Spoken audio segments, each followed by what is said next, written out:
तो नंबर 1 से शुरू करते हैं। 1969 में भारत में कितने निजी वाणिज्यिक बैंकों का राष्ट्रीयकरण किया गया था? तो इसका राइट आंसर होगा ऑप्शन नंबर सी। 19 जुलाई 1969 को भारत में इंदिरा गांधी सरकार द्वारा 14 प्रमुख वाणिज्यिक बैंकों का राष्ट्रीयकरण किया गया था। मानदंड: केवल उन्हीं बैंकों का राष्ट्रीयकरण किया गया था जिनकी जमा राशि 50 करोड़ रुपया से अधिक थी।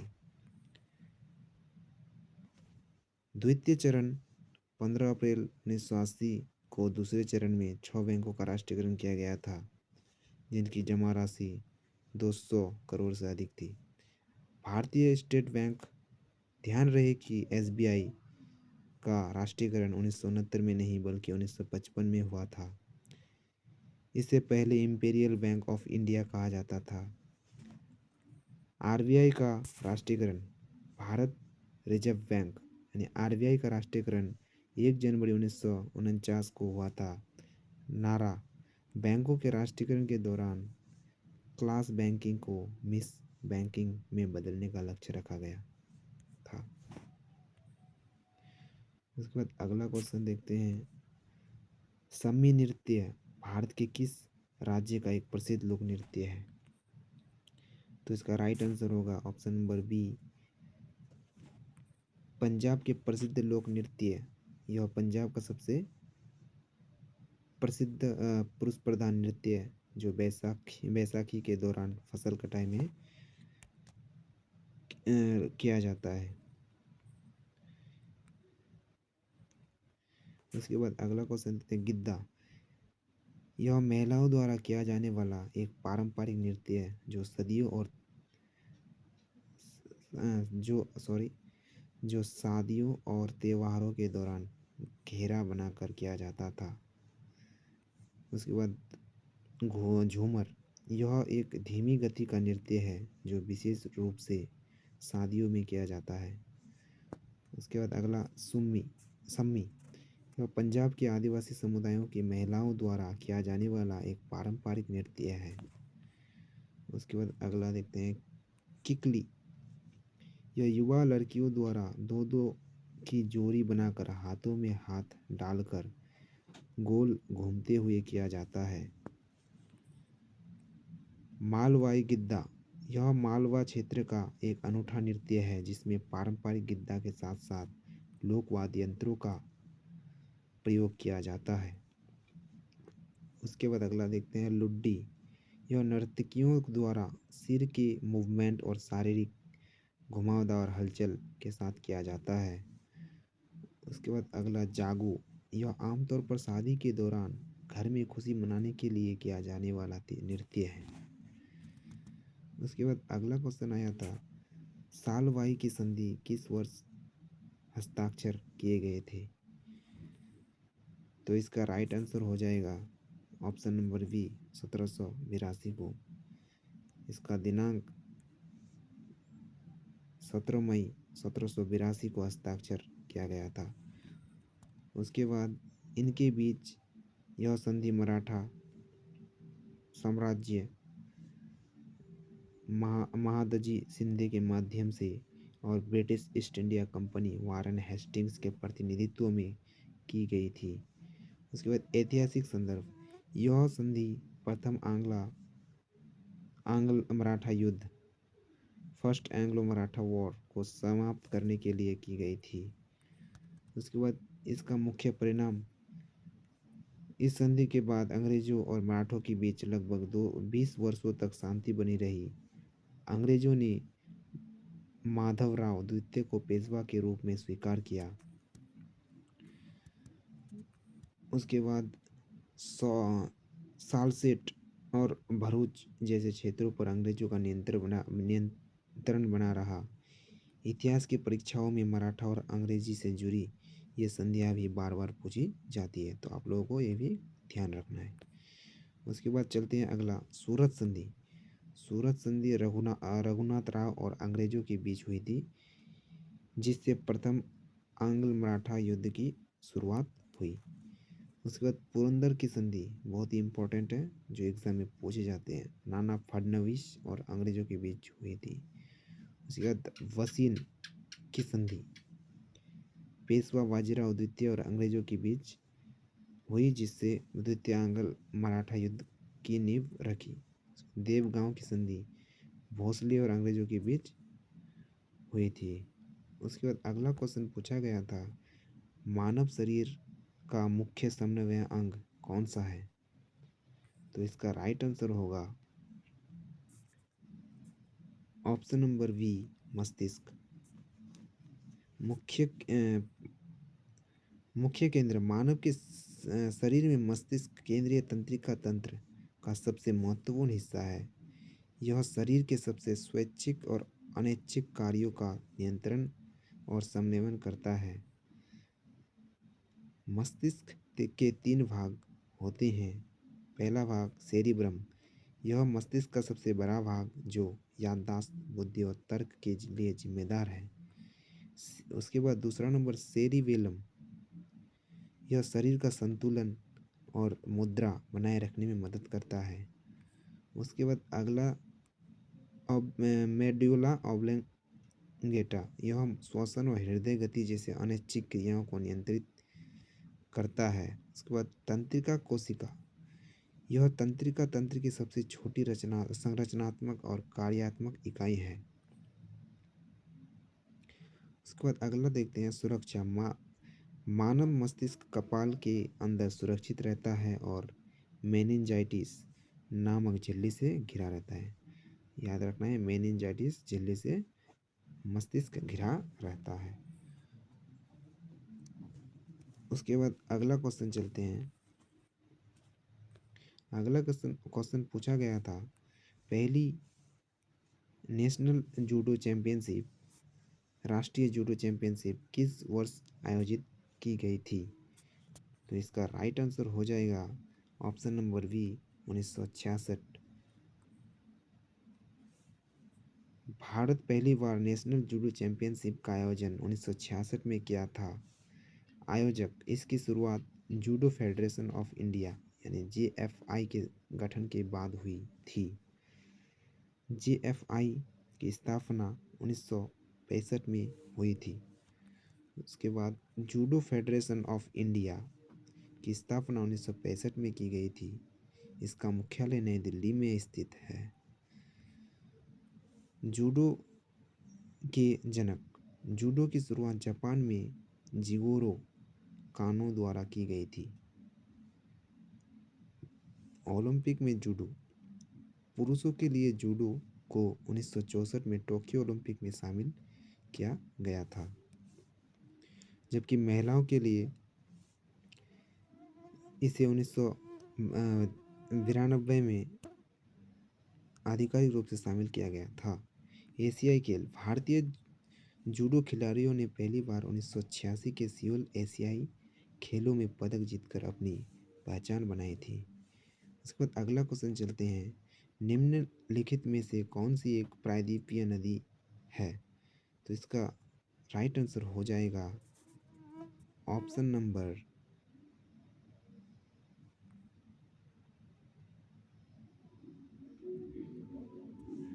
नंबर इसका राइट सी नंबर हो जाएगा राइट आंसर, महानदी। प्रायद्वीपीय नदी वे नदियाँ हैं जो प्रायद्वीप पठार और मध्य भारत की पहाड़ियों से निकलती है। यह मुख्य रूप से वर्षा पर निर्भर करती है। उस महानदी यह छत्तीसगढ़ से के धमतरी जिले में सिहावा पर्वत श्रेणी से निकलती है और उड़ीसा से होते हुए बंगाल की खाड़ी में गिरती है।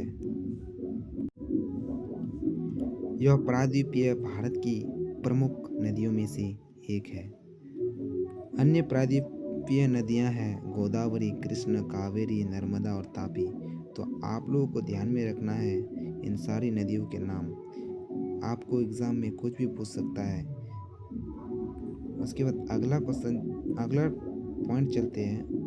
अन्य विकल्प जो गलत है A, B और D, गंगा, सिंधु, ब्रह्मपुत्र, ये तीनों हिमालय नदियां हैं।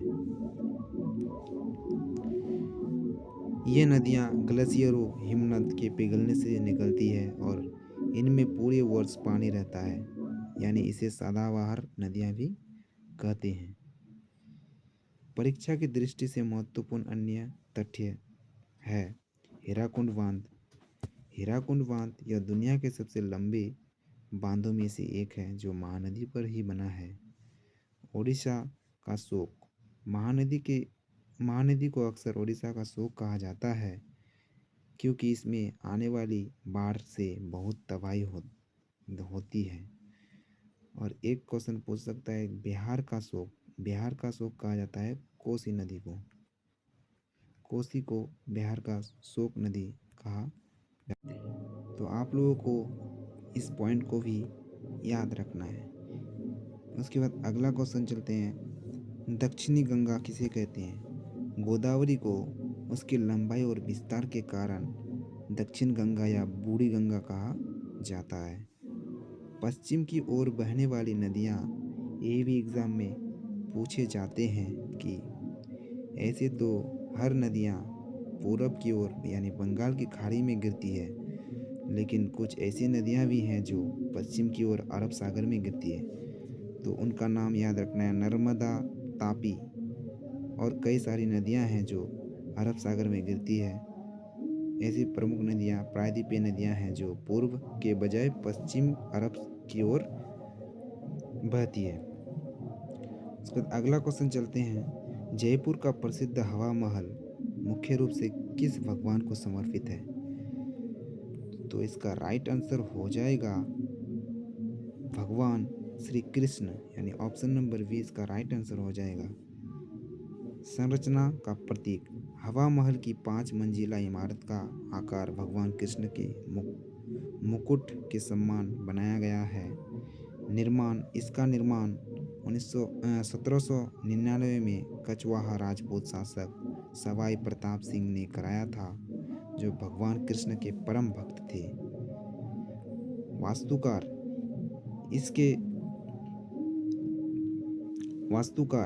इसके वास्तुकार लाल चंद उस्ता थे। विशेषता, इस महल में 953 बेहद खूबसूरत छोटी खिड़कियां हैं जिन्हें झरोखा कहा जाता है। उसके बाद अगला क्वेश्चन देखते हैं। अगला क्वेश्चन है, गोवा में सेंट फ्रांसिस जेवियर का उत्सव मुख्य रूप से किस महीने में मनाया जाता है? तो इसका राइट आंसर हो जाएगा ऑप्शन नंबर सी, दिसंबर। प्रमुख तिथि, सेंट फ्रांसिस जेवियर का मुख्य पर्व हर 3 दिसंबर को मनाया जाता है। स्थान, यह उत्सव ओल्ड गोवा स्थित बेसिलिका ऑफ बॉम जीसस में आयोजित किया जाता है, जहां संत के पवित्र अवशेष रखे हुए हैं।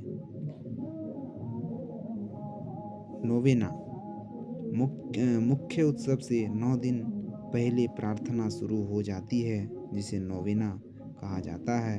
इस दौरान लाखों की संख्या में दुनिया भर से श्रद्धालु गोवा पहुंचते हैं। प्रसंग, यह दिन सेंट फ्रांसिस जेवियर की पुण्यतिथि के रूप में मनाया जाता है। उन्हें गोवा का रक्षक भी कहा जाता है। स्थापत्य शैली, basilica of Bom Jesus baroque वास्तुकला का एक बेहतरीन उदाहरण है। गोवा के अन्य त्यौहार, कार्निवल फरवरी में, सिग्मो मार्च में और साओ जोआओ जून में मनाया जाता है। उसके बाद अगला क्वेश्चन देखते हैं, पदावली कीर्तन पारंपरिक भक्ति संगीत का एक रूप है जो मुख्य रूप से किस राज्य से संबंधित है? तो इसका राइट आंसर हो जाएगा ऑप्शन नंबर ए, पश्चिम बंगाल।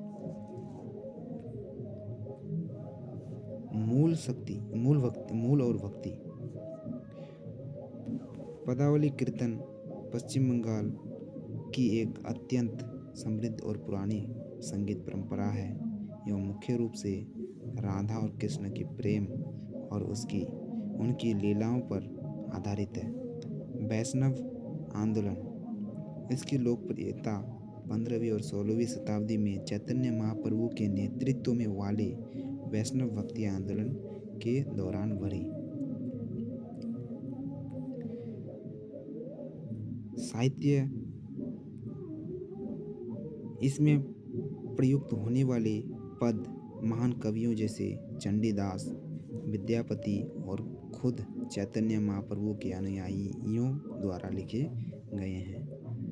प्रस्तुति, इसे अक्सर सामूहिक रूप से गाया जाता है जिसमें खोल, एक प्रकार का मृदंग और झांझ का प्रयोग होता है। यह संगीत केवल मनोरंजन नहीं बल्कि ईश्वर की आराधना का मार्ग माना जाता है। बाउल, यह पश्चिम बंगाल का एक प्रसिद्ध आध्यात्मिक लोक संगीत है जिसे यूनेस्को द्वारा अमूर्त सांस्कृतिक विरासत घोषित किया गया है। चैतन्य महाप्रभु, इन्हें आधुनिक संकीर्तन आंदोलन का जनक माना जाता है। तो अगला क्वेश्चन चलते हैं। अप्रैल 2020 में किन दो बैंकों का विलय यूनियन बैंक ऑफ इंडिया में किया गया था? तो इसका राइट आंसर हो जाएगा option number B, Andhra bank और corporation bank.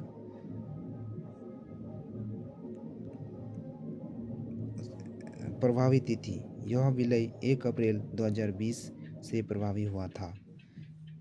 Punjab national bank PNB, इसमें ओरिएंटल बैंक ऑफ कॉमर्स और यूनाइटेड बैंक ऑफ इंडिया का विलय हुआ। यह भारत का दूसरा सबसे बड़ा बैंक बना। केनरा बैंक, इसमें सिंडिकेट बैंक का विलय किया गया। इंडियन बैंक, इसमें इलाहाबाद बैंक का विलय किया गया।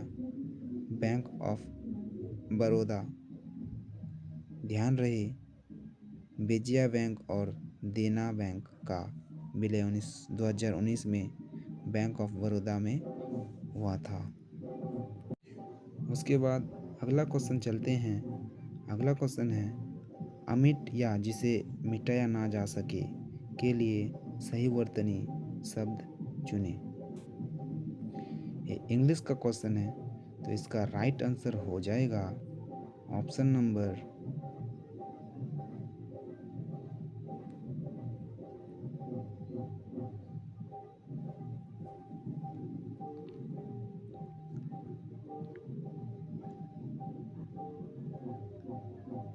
तो इस क्लास को यहीं पर